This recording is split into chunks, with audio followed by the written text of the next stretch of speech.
The quietest year. The Dornan-Warner household sits on the edge of the Irish coast, where cliffs tumble into a restless sea. It's mid-April, and wildflowers have begun to reclaim the garden fence.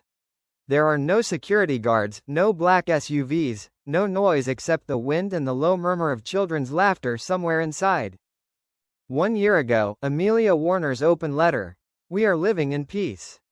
Please do not destroy that peace," changed the conversation around celebrity privacy. The piece struck something in the public conscience. And what followed was something few expected: silence that lasted. "It's been the most beautiful kind of quiet," Jamie says, leaning against the porch railing, the smell of peat smoke and rain in the air. For once, the quiet didn't mean absence. It meant presence. From escape to belonging. When Jamie and Amelia retreated to Ireland, it was meant to be temporary, a way to breathe. But as the months unfolded, the temporary became home. "We realized that what was meant to be a hiding place had turned into a beginning," Amelia says, sitting at the piano by the window, sunlight on her hands. "The girls call it our forever place." In their small village, they are known simply as Jamie and Amelia. No one asks for selfies. Neighbors bring bread, not questions. "People here have a healthy disinterest in fame," Jamie laughs. "They care if you're kind, not if you're famous." The rhythm of their life has softened. Mornings start with walks by the water. Afternoons are filled with music, cooking, school projects. Evenings bring family dinners that stretch for hours. "It's not glamorous," Amelia smiles. "But it's honest. And honesty is what we missed the most." Creative stillness. Stillness, it turns out, has not dulled their creativity, it has deepened it. Amelia has begun composing again after a long hiatus. Her new work, a minimalist score for a BBC adaptation of Jane Eyre, is full of soft piano, ambient strings, and silences that feel intentional. "The pauses are everything," she says. "After years of noise, I wanted to write music that breathes." Jamie, meanwhile, has quietly stepped behind the camera.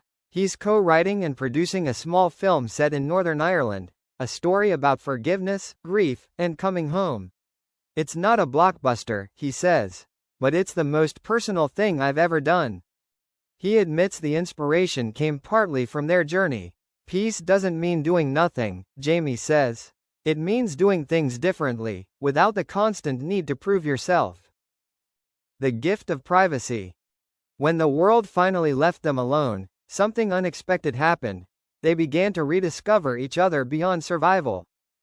"There was a time when we were just firefighting," Amelia admits.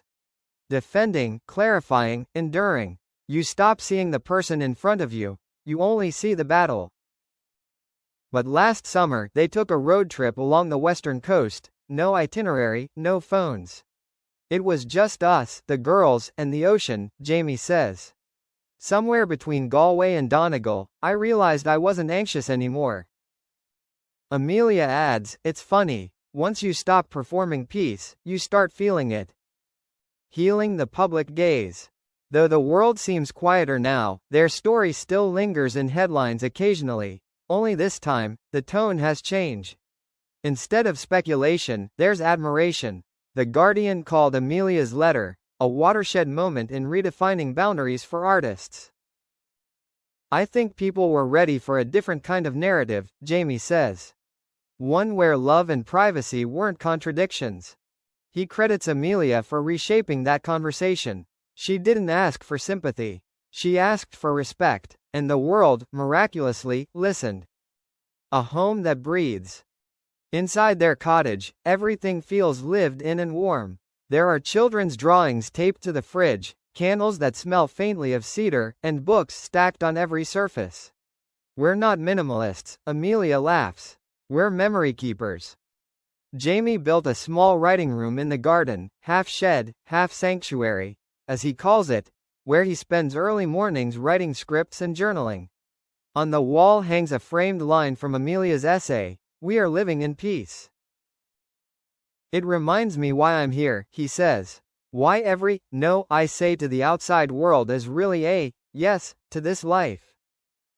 The art of saying number. Learning to say no, both admit, has been their greatest act of freedom. Every offer comes with a cost, Jamie says. Time, energy, attention, all finite things. Last autumn, he turned down a high-profile franchise film that would have meant months away from home. 10 years ago, I'd have jumped at it, he admits. Now, I ask, can I look my kids in the eyes and tell them I'll miss another birthday? If the answer is no, then it's simple. Amelia nods. Success used to mean visibility. Now it means stability. Family in focus. Their daughters are growing fast, curious, artistic, grounded. They know more about nature than social media, Jamie laughs. That feels like a win. Amelia homeschools part of the year, weaving music and storytelling into lessons. We want them to understand art as expression, not performance, she explains. They see both of us create, not to impress, but to connect. Evenings are family rituals, cooking together, reading aloud, sometimes movie nights where Jamie can't resist mocking his old films. They love teasing me, he grins. Daddy, why are you always so serious? A year of growth. The couple's year of peace has been one of quiet transformation. We communicate differently, Amelia says. We pause before reacting. We apologize faster. We protect each other's silence. Jamie agrees. We used to measure love by what we survived. Now we measure it by how calm we can be together. That calm, he believes, has made him a better actor. When you live in chaos, everything you do on screen feels defensive. But when you live in peace, you can finally be vulnerable again, and that's where the good stuff comes from. The visit back to London. In early 2026, they returned briefly to London for a film premiere, their first red carpet together in nearly 3 years. The moment was understated but symbolic. Amelia wore a simple black dress, Jamie a navy suit. No hand-holding for headlines, no orchestrated poses. Just presence. Reporters shouted questions about their comeback. Jamie only smiled and said, "There's nothing to come back from. We never left anything that mattered." Amelia added quietly, "We came to show that peace can travel with you." The next morning, every major outlet called them Hollywood's calmest couple. The irony, Jamie admits, made them laugh all the way back to the airport. The work that matters. In February, Amelia released her first original album in nearly a decade, The Shape of Quiet. Recorded entirely in their home studio, it's a minimalist collection of piano and voice, exploring motherhood, loss, and rebirth. Critics called it achingly intimate.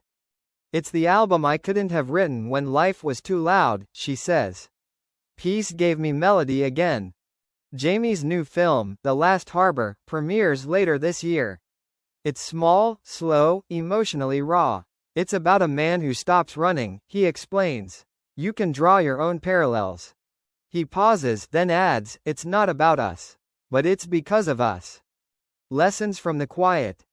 1 year on, what have they learned? Jamie thinks for a long time before answering. That happiness isn't cinematic, he says finally. It's not fireworks. It's coffee at 7 a.m. It's laughter echoing down the hallway.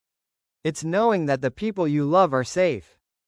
Amelia adds, peace isn't permanent. You have to keep choosing it. Every day, in small ways, by staying kind, by slowing down, by protecting what doesn't need to be shared.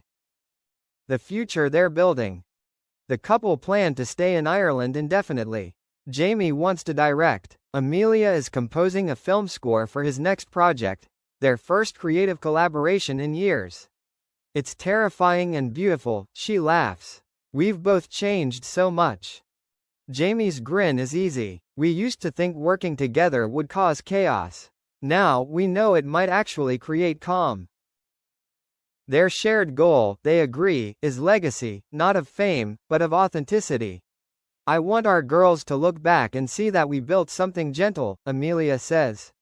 That we didn't let the world harden us. The morning ritual.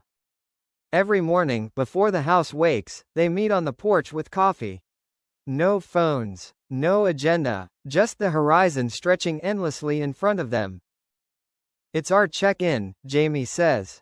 If we're okay in that moment, then the day can start. Sometimes they sit in silence. Sometimes they plan dinner. Sometimes Amelia hums new melodies that will later become songs. It's ordinary, she smiles. But that's where love lives, in the ordinary. The last word. When asked if they fear the spotlight might return, Jamie shakes his head. It will, in flashes. But we're not fragile anymore. We know who we are. Amelia adds softly, the world will always be curious. But curiosity isn't cruelty, not if it's met with understanding. As the afternoon light fades over County Down, the two walk toward the sea, children running ahead. Their laughter blends with the sound of waves, the same rhythm that carried them through the hardest years, now gentle again. A year after the world listened to Amelia's plea, peace remains, not untouched, but protected. Jamie looks back at the house, smoke rising from the chimney, and says quietly, "This is the life we almost lost. And now, every morning, I thank her for saving it." Amelia reaches for his hand. We saved it together. And that, perhaps, is the real rebirth, not the silence after the storm, but the love that keeps growing inside it.